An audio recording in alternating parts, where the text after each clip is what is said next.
TUFF SHIFT. Hello, world, and welcome to another episode of TUFF SHIFT, the podcast where we unpacked all that goes into surviving the job and living the dream.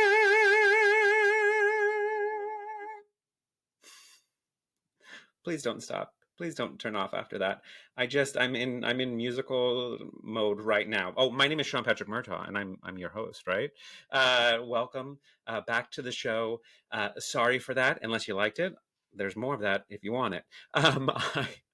I feel like when I come on the show every week, every other week I have some reason to like why I'm scattered this morning, whether it's closing the bar, whether it's an actual tough shift, blah blah blah blah blah, and I don't want that to be my crutch to be like, how do I gently get into this conversation? Boy, let me tell you how tired I am, or oh, my brain's just all over the place. So I'm not going to do that, maybe starting next week, but this week I'm scattered in the best way because last night we had our first musical rehearsal for Parade. It's kind of like I said, it's 99 seat. You got to do what you got to do. And oh God, I have this alfalfa thing in the back if you're watching. We got this, it's 99 seat theater contract. So it's almost basically like a step up from a workshop as far as like rules and regulations. So people's schedules come first and we're all making it work. So the first week we did blocking and now we're going back to music.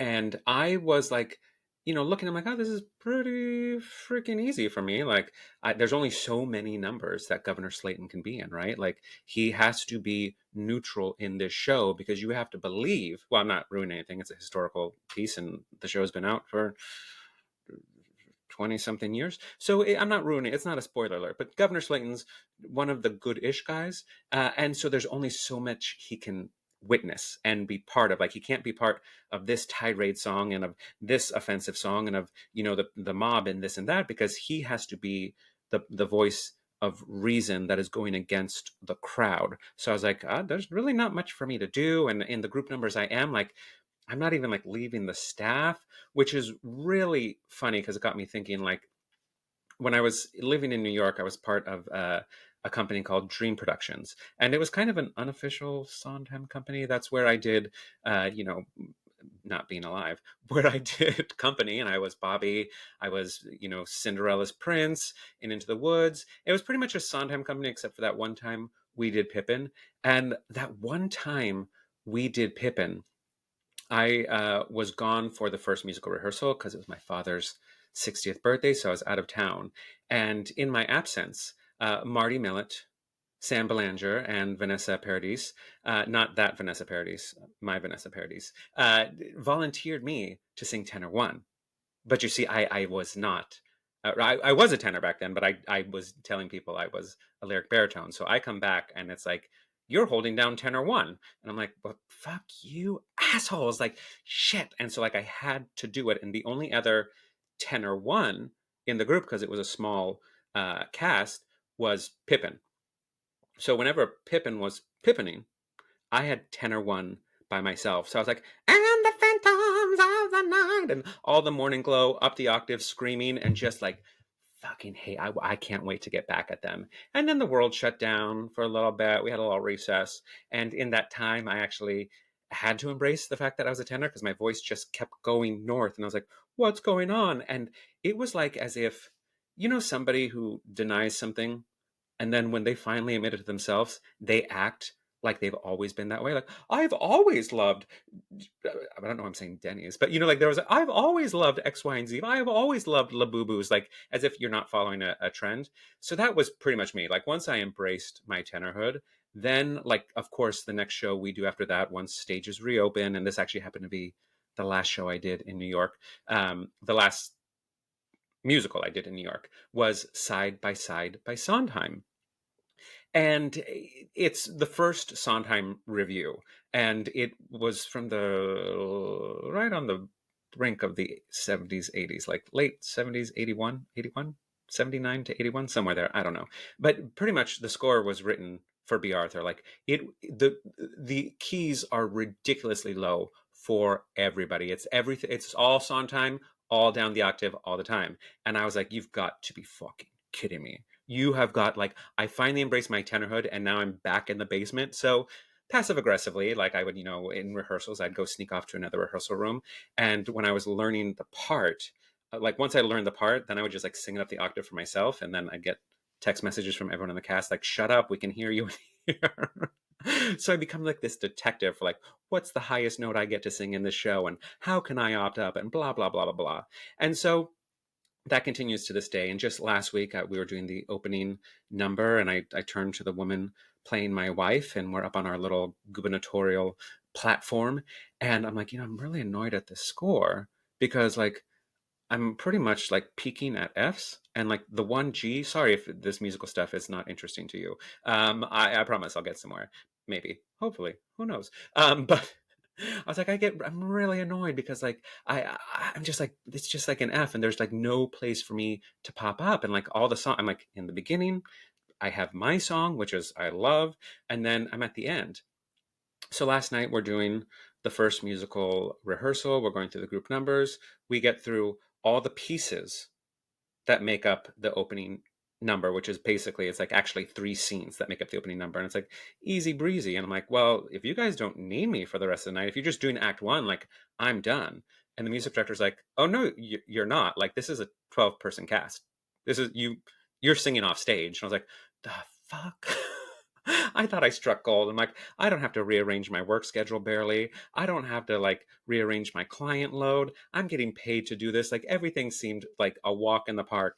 And then he's like, you're actually doing these numbers. So I'm like, okay, like I'm tenor 1. I'm tenor 1. Yay. And it's all, Fs, a little Gs. I'm basically singing the melody for everything. And it's like, that's wonderful. And then we get I'm not sure if you know the show, but there's a song called Big News. And like I've said, I've survived Sondheim. I have survived multiple times into the woods, 1 midnight gone, 2 midnight gone, 3 I've done all that. Near is better than far, but nearer than blah, blah, blah, blah. I've survived all of that counting, all of that nonsense. And I thought we were sounding amazing last night. And then we get to Big News. In my life have I ever encountered something like this. Measure 254 to the end. If you know, you know. Basically what's going on is there's like these rounds, and it's pretty much like it's the news reporter. So it's like this old fashioned, the music indicates like those tickers, like when breaking news would come in, like all the wires coming in. And that's basically what the chorus is doing. And I was like, cool. There's a couple tenors, but it's split up so much that it's basically like 8-part harmonies. And so you're alone and all of us at once. It was the biggest mindfuck. And I just left confused. We're gonna get it. Like, it actually sounds, we actually kind of got it last night. It's so nuts. And careful what you wish for, because, at some point, I'm just like, I'm holding tenor 1-1, because the other tenor 1 with me is actually gets his solos at that point, and it's just like all of a sudden I'm like, oh, I'm screaming bees. Is that what you want? Ma, ma, ma. Got it. Perfect. And there we are. And this isn't a complaining. If you thought I was complaining, I'm not complaining. I am overjoyed to be so overwhelmed and have so much fun music to work on and work through. So come see Parade. It's going to be at the Electric Lodge in Venice, California. That's 1416. I'm doing this all from memory. 1416 Electric Avenue in Venice, California. We open October 23rd. We close November 3rd. But as far as my work is concerned, we're closing November 8th because I have a wedding to go to that day. But we're just going to say it's part of my production schedule. So yeah, come see the show. It's wonderful. I am so excited to be so overwhelmed, if that makes sense, right? All right. Now, the next business I want to talk about was, last week I had mentioned, and my shout outs and then my shut ups. I got through that one asshole who's like, I work here. Can't you give me wine? And it's like, fuck you, asshole. Asshole, to not be sexist. I'm saying asshole. And I was like, I ran out of time to talk about my incompetent coworker. And I promised you this week I would come back to that. And, it's funny because before last week I had workshopped it. I workshopped it with Jeremy, and he just laughed. Like, I was like, I'm kind of like, do you mind if I go over the opening with you? And like, it might be mean, but it's kind of funny. And so I shared it with him, and he's like, that's actually really funny. Like, don't apologize for that. That's kind of funny. And just, in calling out my coworker and the irony of all the things happening and how great he thinks he is, and, the outcome of his performance. And then I went to another coworker. I'm like, do you think this is mean? And and he's like, no, actually, it's kind of funny and deserved. And then somebody commented, after that we had done the show, and I did not have time to tell the story. It's like, do your coworkers know about this show? And I'm like, I mean, no, two, no, and they are sworn, and they've sworn to me. If somebody finds it on their own, I can't control that, and I'm not taking back anything I say. I'm not lying. I'm not making anything up. But I'm glad we ran out of time last week for me to talk shit about him. I stand by everything I say. He is awful at his job. He makes my job harder, and he just doesn't know.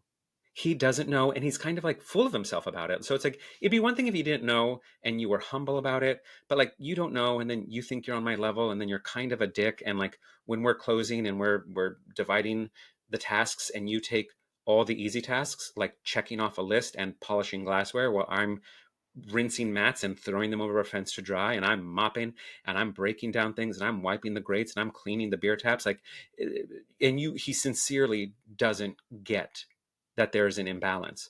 So I stand by everything I say, and I stand by the way he annoys me, and the way he's kind of condescending, and that was kind of where I was going to go to make fun of him. But he is a human being. He is a human being, and he's getting like fucked with at work. They are, he ended up getting suspended recently, and that was the punchline, was the fact that he got suspended, because in a well-earned suspension, for underperformance. But then when I just kind of see like the fallout of it all, I'm like, this place is fucking with him. Like, you're just suspending him, you're taking away shifts, you're having all these talking tos, like, but you're not giving him what he needs. You're not firing would be kinder. I know that sounds weird, but firing would be you're giving him false hope that he can continue here. And he knows his time is limited. And now he has no schedules, but he's still an employee, because you just won't fire him because you don't want to risk the chance of him filing unemployment, which is another conversation. Another completely different conversation, because like, you pay into unemployment, your rates don't actually go up that much. Like, again, bookkeeper here, I've dealt with unemployment insurance for many a client. I know how it works. Like, that's their money, and that's something you already pay into anyway. So it's a big kind of like fuck you, and just why I hate this industry, in that we have all, like I said, in this place specifically, we've taken all these tests, not just on food, not just on liquor knowledge, but on culture and who we are as a company, who we are as a corporation of respect, humility, and integrity. And I come into work, and it's not just this bartender. The fucking waiters are scared shitless that one bad review will get a write-up. And then that write-up might turn into a suspension. Like, people are like, I don't want to get suspended. And they're suspending people left and right. Like, at the biggest slap in the face is, at the same time this bartender got a well-deserved suspension for underperforming, a high-performing waiter was suspended for a customer complaint that could have been easily avoided had a manager been there to intervene. Had a manager not been running around like a chicken with its head cut off, not waiting for the last minute, knowing that our ice machine is not producing enough ice and we need it, and taking 3 hours to get us ice that we need to make the drinks we need, not having the products we need, not that tables need to be addressed, that food needs to be run, because you're cutting staff, you're cutting labor, you're extending hours, you're cutting labor, and understand, just telling, you're gaslighting people, like, you guys just need to keep up. You need to keep up. Like, you need to shut up. You actually need to shut the fuck up. Don't gaslight me. Don't gaslight. You can't gaslight me. I've been gaslit. I've been there. I've done that. I see through your bullshit, and that's why you don't talk to me the way you talk to other people. But that's no excuse to take these young servers, these young people who have shit got rent to pay, got bills to pay, got mortgages to pay, and you're making it seem like they're underperforming. No, you're underperforming. You're the one that's making this place not run on all engines. Is that a reference? I don't know cars. But it's your fault, and it will always be your fault. You're a manager, and I don't have any sympathy for you. I will stand by you. All my good managers, I stand by, but I'm not going to stand by your bullshit when you're tormenting my staff. And again, this is Mother Hen in me coming out, and I said this when I interviewed with this company. Just so you know, I get you say, guest first is your thing. Me first is my thing. My coworkers is second. You and the customers fight for last place because I cannot take care of the restaurant or my customers if I'm not taking care of myself and I'm not taking care of my coworkers, because we're in this together. And I still got the job. So they know where I stand. And I'm watching all this bullshit. I'm seeing how they're, and like on a Saturday night, they were R&Ding, research and developing drinks that are coming out on an upcoming cocktail. And this place is guest first, guest first, guest first. Well, you know what is guest first? Having enough glassware for service, having ice for service, having the person who's supposed to make blends so that we have enough blends to get through the weekend to make those blends, to give them the shifts they need. So that way we're not making the blends on the fly in a Saturday service while you're back here making drinks for the owner to try in the middle of service. And there's one last coupe, and you look at me with a board full of tickets and you say, do you need this coupe? And barely wait for me to respond before you take it. The last coupe. And I got dirty martinis, I got sours, I got all the stupid cocktails that you designed that go into coupes, but I don't have a coupe. And now I have to wait 2 minutes for this dishwasher to wash the cups. And then I have to take them out, polish them, and let them chill before I can get to these tickets that should be out in 5 minutes. But now they're hitting 10, and I don't do 10-minute tickets. You can ask anyone. I don't do 10-minute unless we're, murdered. But like, so you're going to do all of this, but you're taking away everything we need to have a successful shift. Fuck you. Fuck all of you. That's what I have to say about that. All right. And for what you can, we have to get through this. We have to get through this. It's something.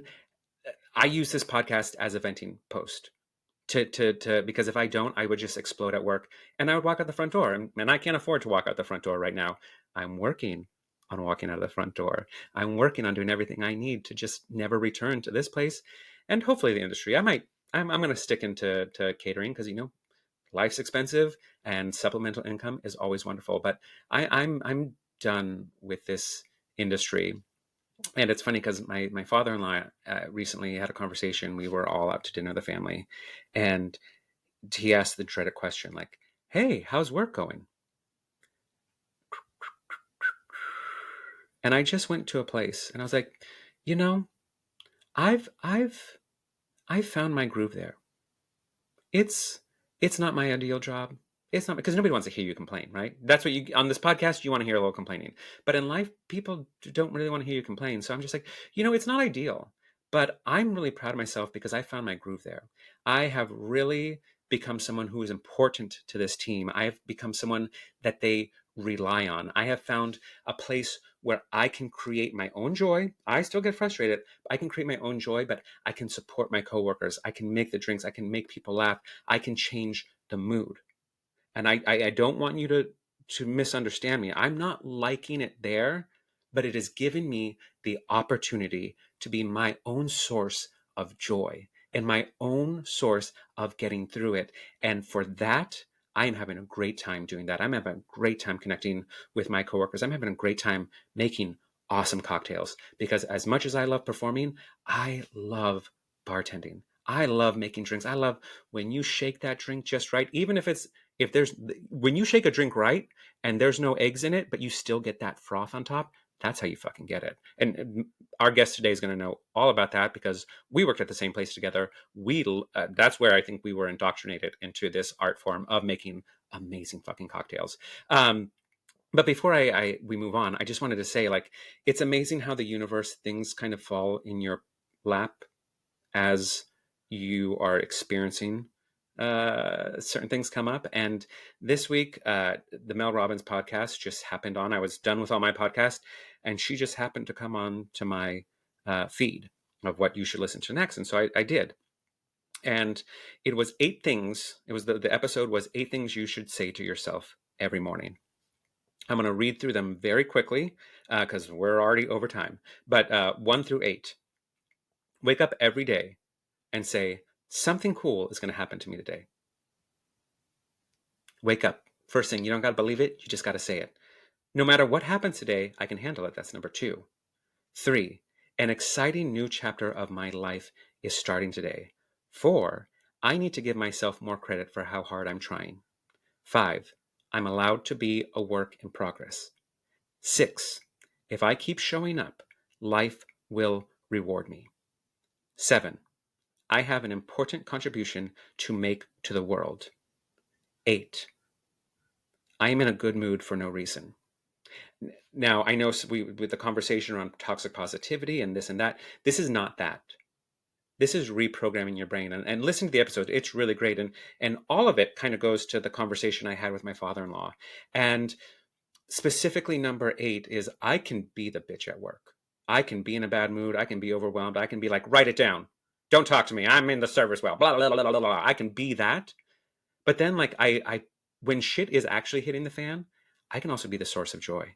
I can be the source of calm. Be like, hey guys, there's nothing you can fucking do, right? Remember, we've talked about this before. You can't be in the weeds if you don't give a shit.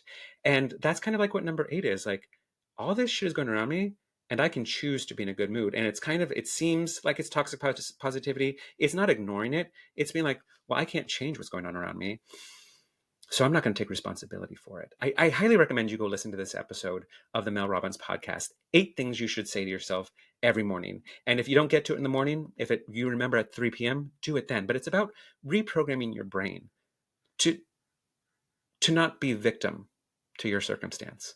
And it's what I need right now. And maybe you need it. Who knows? Anyway, our guest has waited long enough. And let me tell you, this is someone I have nothing but immense respect for. She is a freak of nature talent. She, actress, singer, all the talents you have on stage, she has equally behind a bar, whether it's making drinks or filling a theater with her booming voice. She is sassy, brassy, a true talent from her core. She is just... I love the fact that she is such a nerd about the art form of performing as she is the art form of making drinks. And I want to unpack that with her about how that came to be, the chicken or the egg, what came first, what part of her performing life influenced her hospitality life. But she's a phenomenal bartender with a ridiculous amount of knowledge, a ridiculous skill set. And on stage, she is just a powerhouse.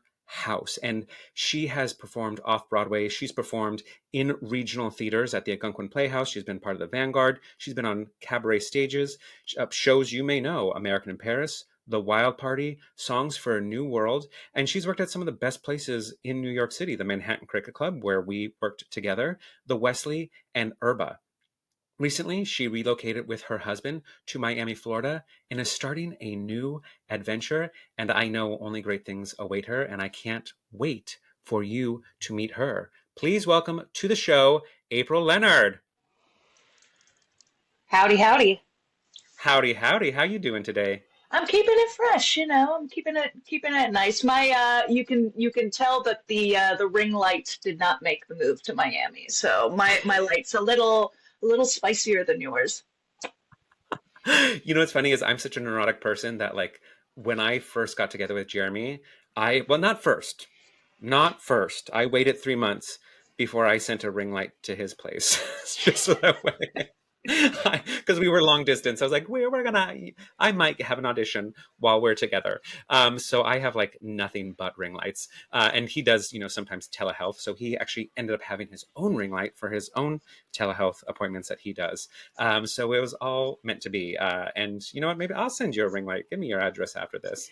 I should buy a ring light. They're like $10.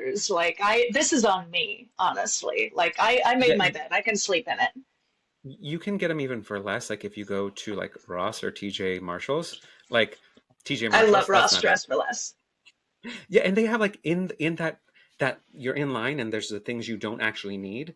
They're ring lights, and they're like Yeah. fun little. They have lots of stuff. Ross So will Ross will tell you what you're there to get. TJ Maxx will tell you what you're there to get. exactly, like oh my god, I used to love the TJ Maxx down the street. from where we worked. Did you ever go into that one on Broadway and like 77th? Yes, I did frequently. And like when you went into Oh the yeah, basement, you got no cell service. So yeah, yeah. I love that Just place. And walk they out used to with a have, bunch of like last season Calvin Klein dresses. I mean, I like before pandemic, that place was amazing. I got a Calvin Klein suit for like $60. And like literally it didn't need to be all, it fit perfectly. I was like, that place used to have everything. Now it's not as fun as it used to be. But let's not do that. Let's stick with the show, all right? I want to ask you the very first podcast question I asked all my guests.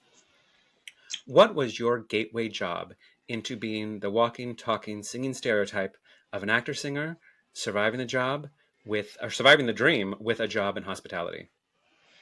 So I was kind of headed down this path. My stepdad was a chef. He worked in restaurants like all growing up.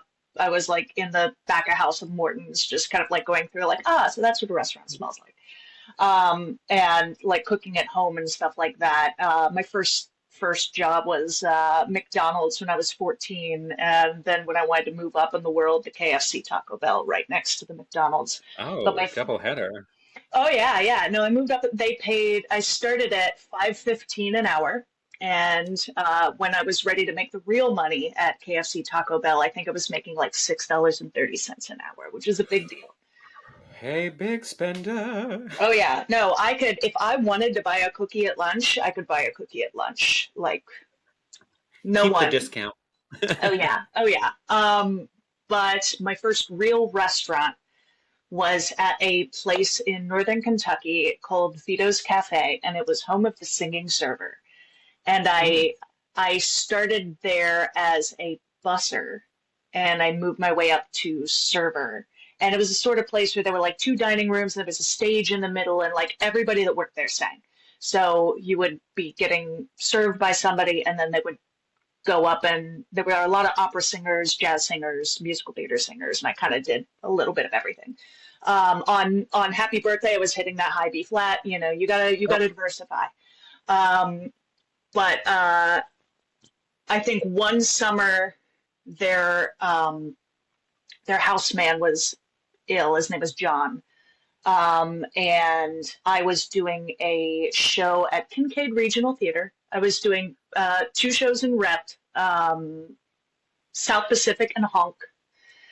And so my ability to like work was relegated to, I think, just Saturday, Sunday while we were in rehearsal. And they didn't have the server shifts for me. So I ended up coming in and kind of filling in as a pot wash and a dishwasher while John was out. So I got disgusting and wrapped my hair up and I put my apron on. But damn it, if I still didn't go out into the dining room and sing Fontaine during the Les Mis medley. Like people ate it up. that is, I mean, that almost sounds like a sitcom right there. Even the dishwasher sings. Yeah, no, that was my first restaurant job. It's so funny because, like, I mean, the second question is coming up, but it also kind of sounds like I was like, did she seamlessly work into a tough shift? And just like, oh no, that was all one answer of the first question because I mean, it doesn't really sound That like, I wasn't mean, a tough tough shift. shift. Do you know how It happy sounded I like you was nailed as it. a It sounded dishwasher? like you nailed it. Yeah. I love dishwashing, man. Just put me. I could wear my own clothes and do a repetitive task over and over. Ah, And happy the as a clam. steam for the vocals, Oh the yeah. steam for the vocals. That's flawless. Like that is the perfect experience. I also love, the juxtaposition of Honk and what did you say the other musical was? South Pacific. So I was kind Oh, of brought on as a dialect coach for South Pacific because it was in Kincaid, Kentucky. So I had to neutralize some people's dialects, and I also had to teach like the French and the Islander cast a French dialect. Um, so I did that, and I thought I was just going down to do that. But they also gave me Maureen the Moorhen in Honk, and that ended up just being like so much fun. If you I don't know love the that. musical Honk, it's not really a children's theater musical because it's so funny and there's so many jokes that are just for adults, but it's a telling of the Ugly Duckling. And I Yeah. was one of the barnyard people that bullied the Ugly Duckling. I love that. And it just dawned on me, like, you worked at a Kentucky Fried Chicken in Mhm. Kentucky. Like, that's crazy. I don't know why. That just dawned on me. I love that I've a little been bit to the more. first I've been to the first KFC in Corbin, Kentucky. We went there. We went to Corbin for marching band every year, Jesus and we were Christ, you're like, so there it talented. is. How many things do you do? You are so. I know you to be a multi-talented person. You did band, you did this, you did that. You're a dialect coach, and I'm also. I have to apologize. What is your voice range? Because when you Um, said hitting that high B flat, I was like, whoa! I thought she was like a mezzo alto belter. Like you I just mean, do it all. I am a mezzo alto belter. My range has gotten a little bit lower, but like if I did, I need to start seeing a vocal coach again just to get that Okay, range up there. But I did have that you like have the legit top soprano. range. Yeah, yeah, yeah. I just Every you're just chorus I do, I'm hitting those stratosphere notes. Like you can count on me to. I know you were hoping that your role in Parade was going to be a princess role, which is like my yeah bread and butter. No, you go out, you sing one song, and then you read the rest of the show, and then you get the second biggest applause at the end. yeah Like yeah. that's And my bread and butter. I love that, and I thought that's what I was doing. And then it was like, no, you're doing this, and you're going to be skrelting it, literally, very much like Pippin. You know that fade into the past, like it's literally that, but in big news. And it's like, oh, is that a B natural? Got it. You're welcome. Look at But you taking jobs from altos who need those tenor parts.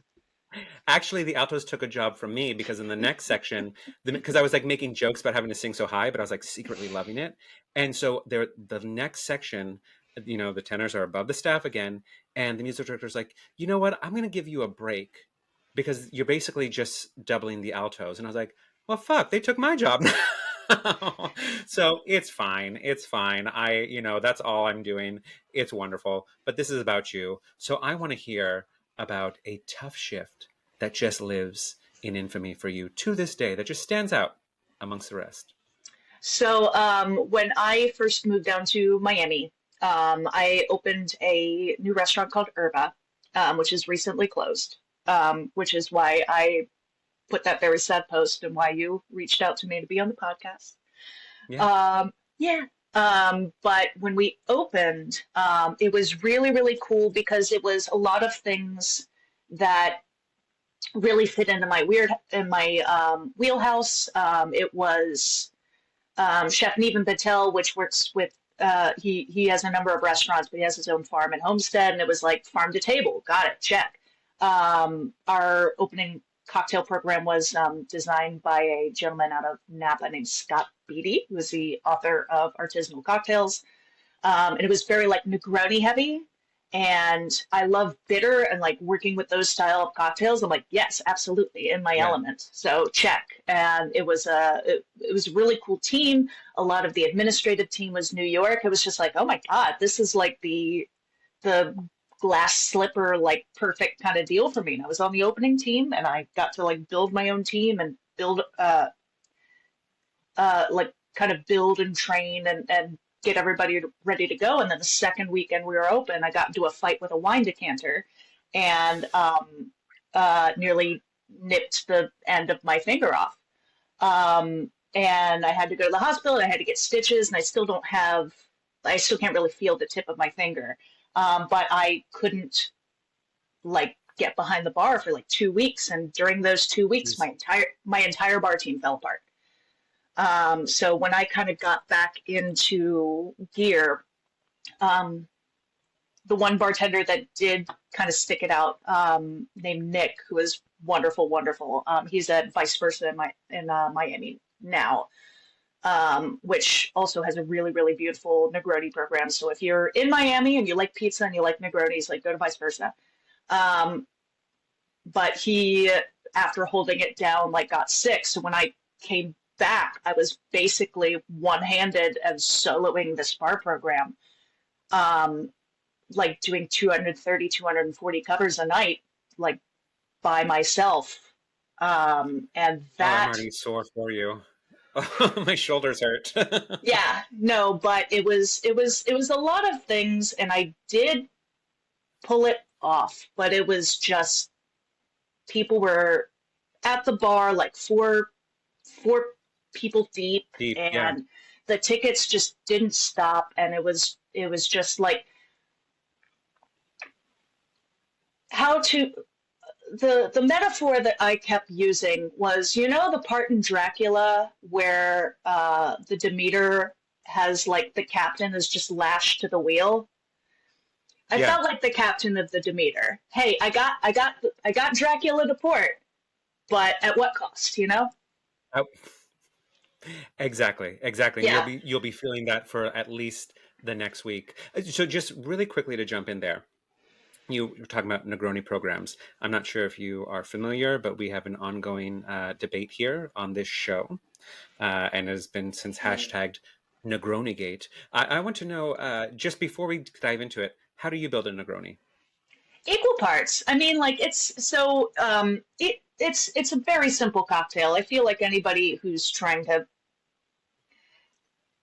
I'm going to actually go back on what I said. Like equal parts is solid because if you go into a place that can make a Negroni, then they can make a mezcal Negroni, and that is also equal parts. I feel like if you're using a richer vermouth, you can do kind of the new Negroni spec, where we've worked in Tim Harris bars, and so that spec kind of flies around a lot as well. Different vermouths are for different things. Um, where it's 2 parts, 1 part, 1 part. So 1.5 gin, 0.75 Campari, 0.75, like the richer sweet vermouth. Um, so I always like a mezcal Negroni, and the cocktail that Yeah, I miss the most from Herba, which is my baby, and I had to fight to get the keg, and I had to fight to have a mezcal cocktail on. Um, but we did, and it was on the menu from beginning to end, and it was a barrel aged mole mezcal Negroni called La Bandita. Hey there, just checking in. I hope you're enjoying this episode so far. And if you are, why not leave us a 5-star review and a comment or two wherever you're listening to this from? And don't forget to follow us on social media at TUFF SHIFT Podcast. That's TUFF Shift Podcast. Everywhere. Literally everywhere.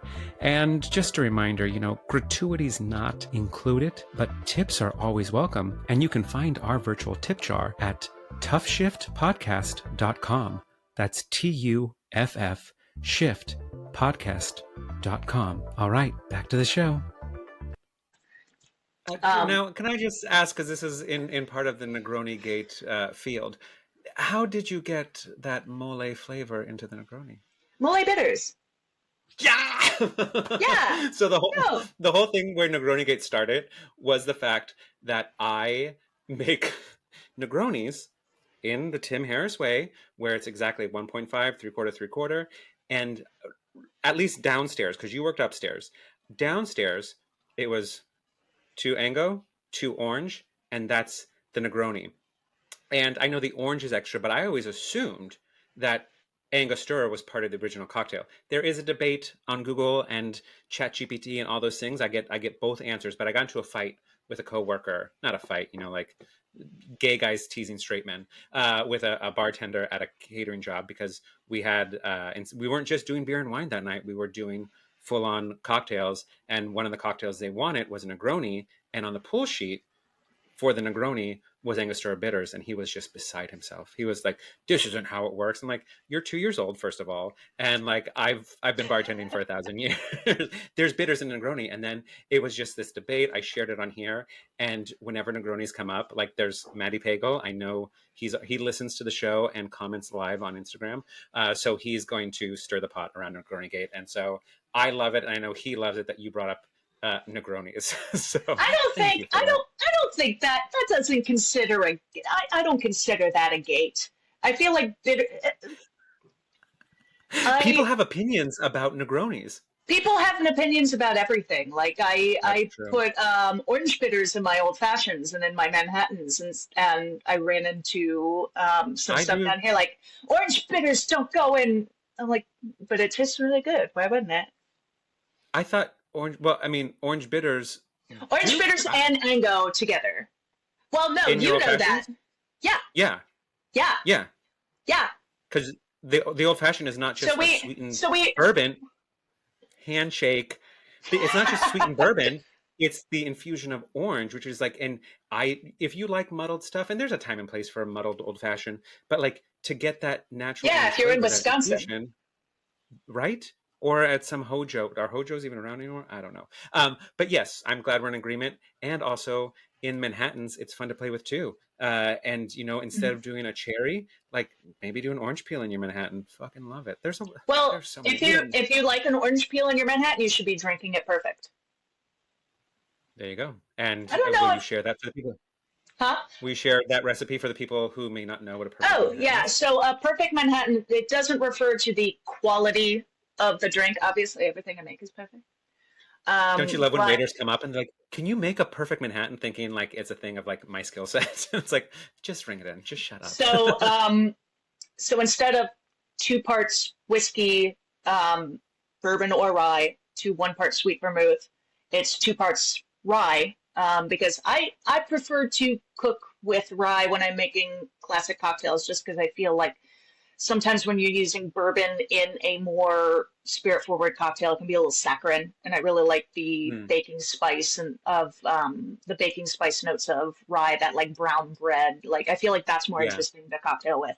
But instead of the 1 part sweet vermouth, you're having that half a part sweet vermouth and half a part dry vermouth, and it makes it a little bit more savory, a little bit more balanced. Like I love a perfect Smoother Manhattan. drink. Smoother drink. Yeah. It's less. Yeah. You won't need a shot of Jardiance after that. Like it's I a have little more had balanced. I've had a perfect martini since then too, as well. I'm like, I don't know about that, and it was fucking delicious. Like if you're a You Martinez drinker, like it definitely, like we know that gin and sweet vermouth go together, obviously, but yeah, a perfect martini is. I've never had that, but I do remember when the Martinez came into my universe, and I was like, "This is one of the most beautiful things in the world." And I never in my brain, because that's, I mean, part of bartending. Like we're not born bartenders. Like it's all the skill, and I feel like especially where I'm not sure where you started, but I know I started at Manhattan at Burke and Wills, and so my love of all that I love about bartending, imperfect or imperfect, that place was, it taught me the art and how much I love it. And yeah, it's about not knowing every recipe, but it's discovering every recipe. And the Mhm. Martinez, which is gin, sweet vermouth, and Luxardo maraschino liqueur, just if you haven't, it's beautiful. It's beautiful. I want to talk about Burke and Wills and the Manhattan Cricket Club. Yeah. Um, Is and it I'll too late to go back to never, my tough never, shift? Because never. I Oh, did I? Sorry, I cut you off. Yes, please, please, please, No, please. no, no, no, no. It's something. So obviously the tough shift that I've described is a sequence of shifts while we brought the bar team back up to speed. But I remember one night it was just everything kind of coming together. Like people had to have dinner at the bar and they had to be served by me while I'm just hemorrhaging tickets and just holding on to the last shred of sanity. But there was a song that I hear once a night there, and at the most vulnerable part of my night, it played, and the chorus of the song is "How much can you take before you break?" And I was like, this can't be real life.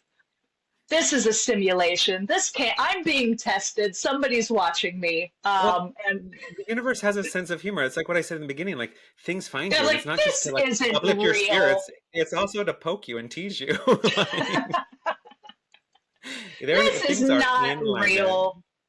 Yeah, This is the Truman Show. This is exactly that. That's fucking hilarious and perfect.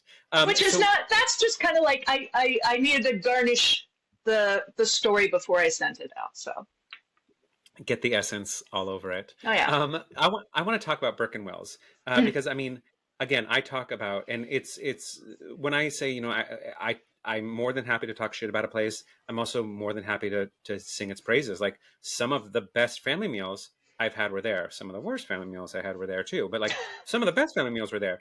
The cocktail program, like I couldn't have learned at a better place because I had to pick up. I had to go because that place was popping from happy hour to closing. You were constantly four deep, and that's where I really developed. Even though Tim would be like, "Hurry up, you're going too slow," and I was like, "How much? Like I'm actually In not." Tim's Like, defense, you were going too slow. No. I actually don't think I worked with you while you were bartending. No, because when I came on, you had one shift on the floor, Yeah, and then the rest was upstairs. So we never, I was verse. huh? You I were was first. You verse. did it all. You did it all. But you know, Tim's coaching style is just like it's not. He taught me everything, and when he stood by you and went piece by piece, also he was as a gay man, it was not difficult to stand so close to him. To where Haley, his wife Haley, who's one of my favorite managers ever, my favorite manager I ever, worked with Haley. I worked with them at Cook Shop after yeah, the Panda Express. Haley is the most perfect person you could have in um, in this world because she has gotten me out of so many jams and been there when I needed a job so many times. All from our first start at Cook Shop. Then when I need to get out of Cook Shop, she got me to Burke and Wills. She told Tim, make him a bartender. He really wants this. And then supported me when I moved on to the Smith because I got the art of bartending at Burke and Wills. I got the Mm-hmm. volume, the crazy volume at the Smith. Um, and then ended up back working for Haley at Vic's, like, and just she was always there. I called her like my hospitality mentor. She was always there. But one of the things I would do is I would just like send her inappropriate texts about her husband, and she just ate it up. And then Tim would come up like 45 minutes later. He's like, "Stop texting me. I can't do Australian. He's like, stop texting my wife. Stop sending pictures of me bum to me wife." And I was like, because he would be like fixing tables, and I'd be like, "Hey Haley, congratulations on what you got." Haley's the only person I've ever worked for that gets a free pass anytime to touch my butt. Like when I would turn it out and I would like wear a little velvet get up on like Christmas Eve at Burke and Wills, like no, you gotta test the goods. Haley gets a free pass. Haley, she's just perfect. Like even when she like pinch, I'm not sure if she did that to you when she would like pinch the back of your arm. She would always do that to people, and it'd be like, "That's like really inappropriate and awful." But it was always like a game, like dodging Haley because she's so short and you never know where she's coming from. And she would get you. She would just always get you. I want to see what her D&D like stat block is because she's got to have like super high stealth. She is. She's also like, you know, in Austin Powers, like you always, there was no doubt when pre-shift was. Pre-shift, 5 minutes. Like she just like, I fucking love Haley so much. Haley, Brain that shit like the Navy. Yeah. Oh my God. We should send this to her. I know. Oh, I'm definitely going to slip and slide into those DMs. But you know, like back to like Tim with his thing, like his whole thing was just like the coach that just is just yelling at it and like because it's automated, like just hurry up, you're going slow, keep up to, and it's like okay, if you're the metronome, I get it. And that also kind of helped me like kind of tune things out because like you really just got to keep going that place. And it was absolutely perfect. I love that place, but it also wasn't perfect. Like I had a lot of tough shifts there dealing with people because it was as talented as everyone. It was also like a very party heavy place. Mm-hmm.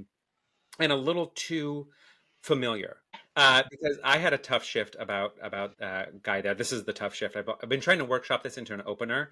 But I'm like, where do we go? But he had overserved himself one night and was the brunch bartender the next day. And I was working the floor and just came in like death warmed over and then disappeared. Mm-hmm. And nobody knew where he was. And the entire shift. And he had like taken himself upstairs, passed out. And then Mark, God bless, had to get behind the bar and say, but like for 6 hours, nobody knew where he was because he just like perfectly nuzzled himself into the couch and disappeared. And it was like one of the roughest shifts for like a place that doesn't do big brunch business. It was just absolutely crazy. And like, just to like really, and the only reason I bring it up is not to talk shit for talking shit's sake, Mm-hmm. but the fact that the industry is not perfect. And there's just like all these things, like we got along swimmingly there, and then we didn't, and then we all went out and had a great time, and then it was just like we maybe had too much a good time. And it's just like to share that there are many parts of what goes into a place, but like all my memories there overall, I am so grateful to that place because it ignited a specific passion in Hmm. my heart, for the art of making cocktails. Um, Now I want to know for you, when was it that you kind of like drank the Kool-Aid and became, and I mean this respectfully, the cocktail nerd that you are today, with the amount of information that, like, it's not even you're studying for it, it's not even that like it's a burden to learn this stuff. Like, I feel like this just naturally flows from you because, like, during the pandemic you went online and you were making cocktails, and I was making cocktails, but I wasn't making your cocktails online during the pandemic. Like, you really are so knowledgeable and so engaging on, like, it's like one of those things when you watch a cooking show and you're like, I can do that, and then you get in the kitchen, you're like, no, I can't. Like, I feel like that's you making cocktails. Is like, I can do it. I know I'm a fucking bartender, but like, where did you jump off the deep end and just start swimming? Well, if you recall, I never actually bartended at the cricket club. I was always just upstairs as a I thought you did after I left. Okay. no, I was always the cocktail server up there. And for people who don't know Yes. this bar, there was a little bar area with 4 seats in it, and then there were like 36 other seats. And one person talked to the 36 other seats, and one person had the 4 seats and made all the cocktails. Yes. Both needed to have the level of knowledge to talk about the cocktail list, to talk about the spirits list, because they had a huge whiskey list. And I did the talking. I was the legs up there. I was the guest facing. So I came into that place. My previous job was as a bar focused AGM. So I had run a bar program before. I'd been mostly a manager, and when I came on there, I thought I was going to be able to jump behind the bar, and they're like, no, we're gonna use you as a cocktail waitress. And a lot of people would have been like, well, I'm not gonna take a step down and be a cocktail waitress, but I'm so glad that that was not my reaction, because I am the person that I am today because I was a cocktail waitress there, because that I worked not under but with so many um, really top tier bartenders Hmm. that all had very different styles. So Yeah. the amount of people that I got to learn from in that space really kind of made me who I am today, I think. I think, and this is also something that I observed. I'm not sure how much this you did this consciously or it just kind of naturally happened. But kind of jumping into your performing world and your performing life and your type, which I assume, if I were a casting director, if I were Jay Binder, if I were Tara Rubin, if I were so and so, I would say April. Like I said in the beginning, bawdy, brassy, funny, powerhouse, and Vixen. That's what I would say your type is in musical theater.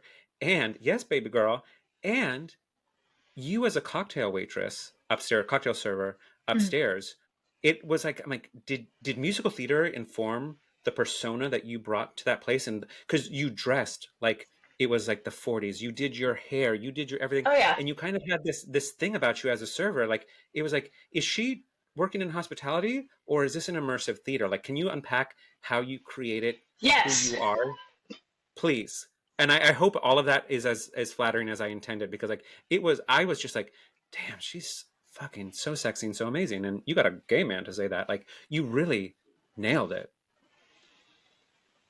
Yeah.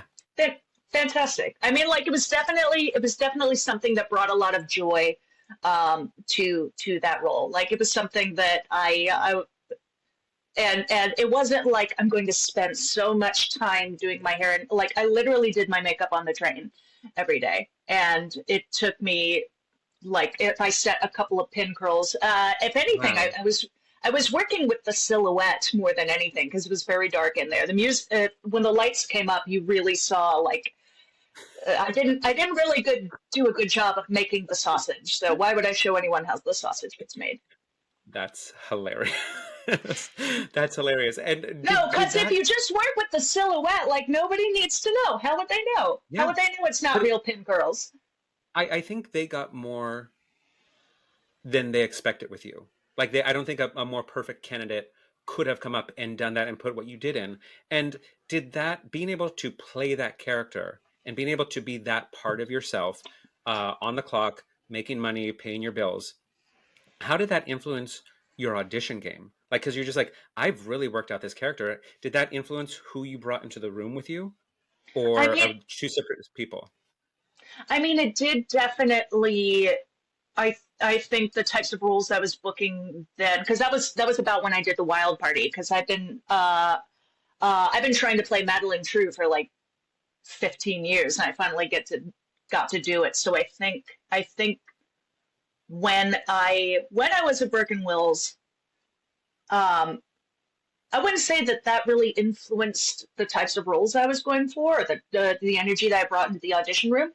I think that I had found like a perfect balance where every part of my life was kind of selling what I'm Yeah, best at doing at the same time.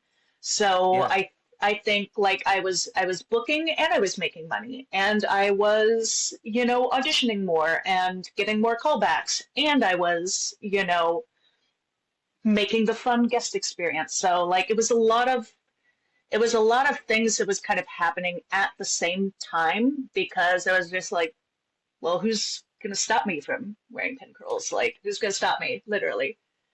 exactly. Yeah, and you managed it so well that you didn't drain the well in either area of your life, and everything just seemed perfectly balanced. And it just Mhm. really applaud you for that. And another thing I'm going to sing your praises about is that you were someone that, and again, equally behind the bar and to the art form behind the bar and cocktails, in performing. I mean, you brought me to a class you were going to. We ran into Yeah. each other doing background work. Like we did, which is a show doing background work. I talk about restaurants. My experience based on how well I was fed, it's the same thing for background work. And where we worked, we were not well fed. We were not well treated, but we were in it together. And I love that we had like so many, times together and areas of our life to jump into in New York. But back to you.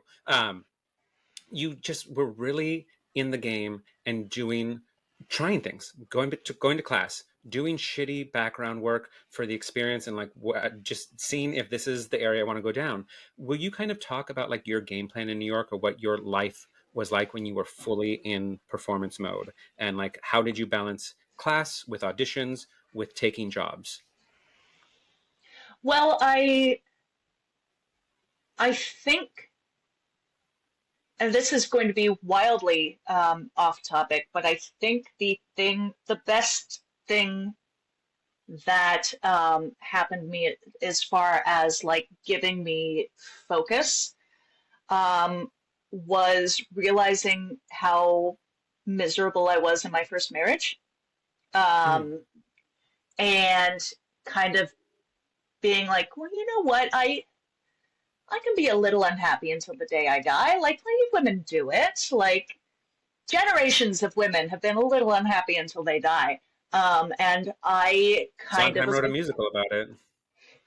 um, I um, I kind of used that as be like, well, you know what? I'm going to find joy where I can. And part of that was dressing up for work. Part of that was like, you know what? I'm going to lose a bunch of weight and get into incredible shape and fix this tattoo that's been bugging me. And I went platinum blonde I for a number remember of that. years. Oh, yeah. No, Blonde April was fun. Um, Yeah. but I kind of did a bunch of things to to put as much joy into my life, things that I could control. Um, and that's when everything kind of started going as good as they can. I kind of took steps to put things that I find joy in my life. Like anything Mhm. that I did have control over, I kind of um, took the opportunity to dress up for work or go to the auditions, or book the thing that doesn't pay but will be a fun experience. Help my friend run auditions. So the helping my helping a friend that I had done a show with like 2 years prior run auditions for a show that didn't pay anything. He gave me a very small role as like a thank you, like I played a landlord or something. It was a Yeah. very, very small role. But if I had not done that, which I would not have had the opportunity to do that, if somebody from Time Out New York hadn't had, 7 vodka sodas and decided that I needed to be fired. I was not fired, but I was suspended. It was just a very kind of silly thing. It was actually at the cricket club as well. But Oh, if that hadn't happened, I would not have helped my friend run auditions, and I would not have been yeah. given the small role, and I would not have met my current husband, who is the love of my life. So That's wonderful. yeah, It all shitty things works happen out. sometimes. Yeah. And you know what comes from shit? Roses. Sometimes roses come from shit. Like that's Mhm. what you need to fertilize the garden. So a garden can come from a shitty situation. And I love that. And I want to continue on this theme and talk about, Yeah. So reshaping the dream. thank you, woman from Time Out New York, who is a big old messy mean drunk. I would not have met my husband without you.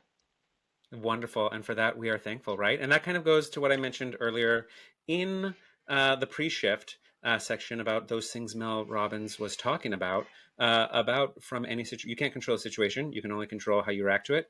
And a new chapter of my life is starting today. You don't have to know what it is. It just, you have to be open for it to happen. And going to the new chapters and reshaping that dream, you did that. Most people don't decide, like for me, I'm leaning into getting the fuck out of hospitality any way possible. I'm, even if it is starting an OnlyFans, I will, whatever you want to see you want to see my hands, you want to see me open a Coke. That's what I'm willing to do. But not a lot of people choose, or actually that's a lie. Some people do find their love in hospitality. My friend and former manager, Sam, was working actor doing national tours and ended up now he's been the general manager at French Roast for over 25 years. And really loves what he's doing and all that. So you reshaped the dream and you leaned more into your artistic bartender life. What was the process of that, and what did it teach you about you, the artist? So I kind of leaned into it heavy after the pandemic.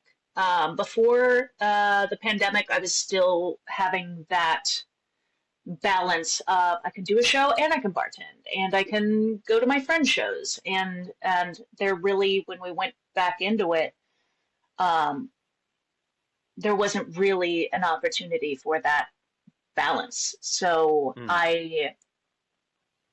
I was head bartender at the Wesley, and I did menu development for that, and kind of headed that program until we came down here to Miami. And I was kind of moonlighting at a place called The Stand in Union Square, which is a comedy club. So I did that like two, Yeah. 3 days away. Oh yeah, yeah. No, like that made me fast as hell. Like, cause you really did have to make like 60 margaritas at the exact same time. Oh yeah. Um, all very slightly different. But yeah, I kind of getting back into it. I looked at my resume when we were trying to get back into the workforce, and I was just like, holy shit, I've been doing this for over 20 years. And it's like when you look back at that body of work, it's like I would be remiss if I didn't try to see like, okay, well, what if this is my career? What if at what point does it stop being a survival job? I think that's what I was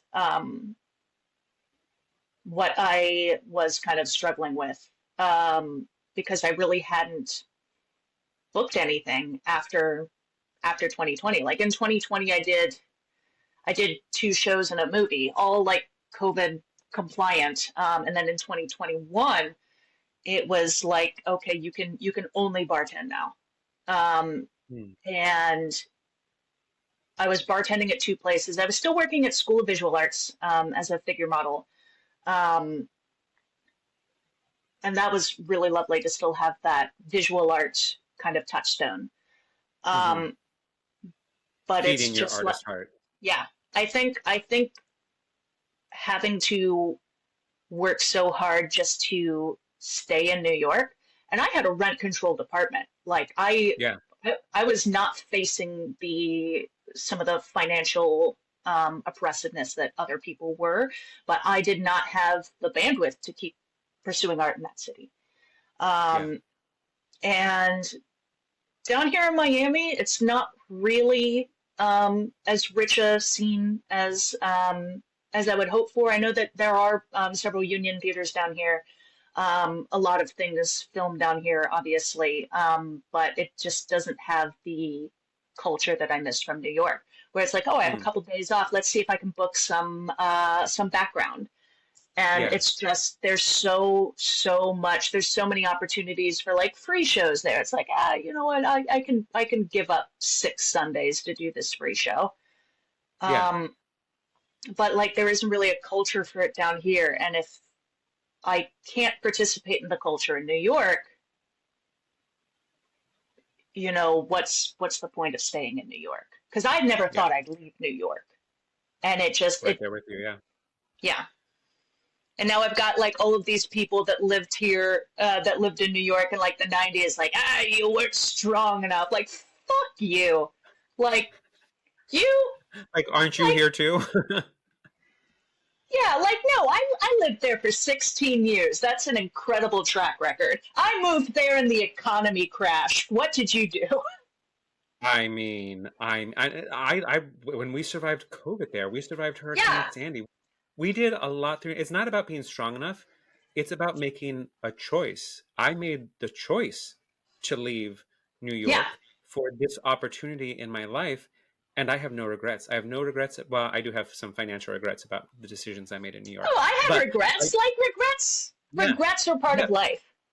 but that's not about your character or your strength. That's just like you said, it's a part of life. Now, in as we're naturally wrapping this up right now, I feel this is the best place. So, April, from Kentucky to New York, what advice do you have to somebody who is thinking about making that move to New York or is new to New York and surviving in hospitality? What, in your 16 years experience, if you could impart and either save them the pain or send them in a way that if you're going to feel the pain, you're gonna survive it because of this advice? What is some advice you have to give to some young hopeful doing what we did in New York? Um, I've been thinking a lot about J.K. Simmons' Oscar speech, where he said, paraphrasing terribly, but don't do this unless like you literally need it. Like this is the only thing that you. Gosh, I should have thought about how I was going to paraphrase it, but like no, don't do it. Like I'm going to make my own quote that is completely separate from Yes, J.K. Simmons. inspired Don't by. yeah, inspired by. One might call it a riff on a classic. Um, but LMAO. um, don't pursue the arts. Don't put yourself through what it takes to pursue the arts if you don't literally need it to survive. Mm, I think there are a lot of people that participate in it in a way that is very casual, which great. But I think that yeah, it's very, very difficult to put yourself through trying to give reverence to that part of your soul. yeah, But I think the most important thing is if you are giving reverence to that part of your soul, if nobody sees it, it's still art. If you don't yeah, get paid for it, it's still art. Um, we're not all going to be Sutton Foster. Um, so don't eat that part of your soul because that is out of your reach. yeah, Everything that you do that makes that part of your soul happy is art. Um, yeah. yeah. I love that. I think that is absolutely perfect. and a perfect way to put the bow on this package. And before we go, in receiving reviews for your service, in receiving reviews for your performances, we know we're well versed in how news is consumed and how bad news travels faster than good I don't know news, what you're if talking about. ever. If ever. So Yeah. I like to go out of my way if I'm having a good shift to say, hey, you know what? This person made my job easier. Hey, you know what? I came here to dinner and your staff is phenomenal. I like to go out of my way to let people know the good news. Um, and so that's why I like to end the show in that same vein. So who is somebody that made a tough shift easier for you, whether it's in your service life, your personal life, your performing life, that you just like to shout out now and dedicate this show to them? Holy shit, my friend Alyssa. I went through a lot of. She worked at one of our sister restaurants, and when that kind of changed hands, she came over to complete my bar team, and I could not have found a better um, uh, person to complete the April Leonhard bar machine at Urba, and I'm really, really grateful that I've had her as a friend in Miami. Um, I love that. yeah, Ah, well, there you have it, she's Alyssa. she's at Sunny Steakhouse right now, so you should go and see her. Well, that's good. I love steak. I love steak and I love It's bourbon. very Um, fun. Come down to uh, Miami. We know the I places. I'm due. I'm due. Going on a Golden Girl retreat. Alyssa, there you have it. Thank you for doing everything you do to make our tough shifts easier. Clearly, the world needs more people like you. This has been another episode of Tough Shift. I guess we're laughing at that. And just remember, tough shifts build character, and character is what brings your story to life. Take care. Hey there, I know I just said this show's over, but guess what this tenor did? He forgot to give April the chance to tell people where you can find her. So, April, where can people find you and follow you and support all the goings on in your cocktail and performing life? So you can follow me on Instagram at April Leonhard, and if you'd like just cocktail content and far less depressing memes, you can follow me at Just Girly Drinks. Just girly drinks sounds like my ideal. All right, thank you. Now the show is actually Can I have really this in a over. man's glass? Rah. Oh my god. No, we're not. We're not. And yeah, isn't that so fucking annoying? Oh They're yeah. like, sir, it's a Cosmo. You look gay anyway. But the amount of like I'm gonna martinis. give it in a Sir, the champagne glass is the most phallic glass I have. I can't go any manlier. You see why I love her, folks? All right, we're out.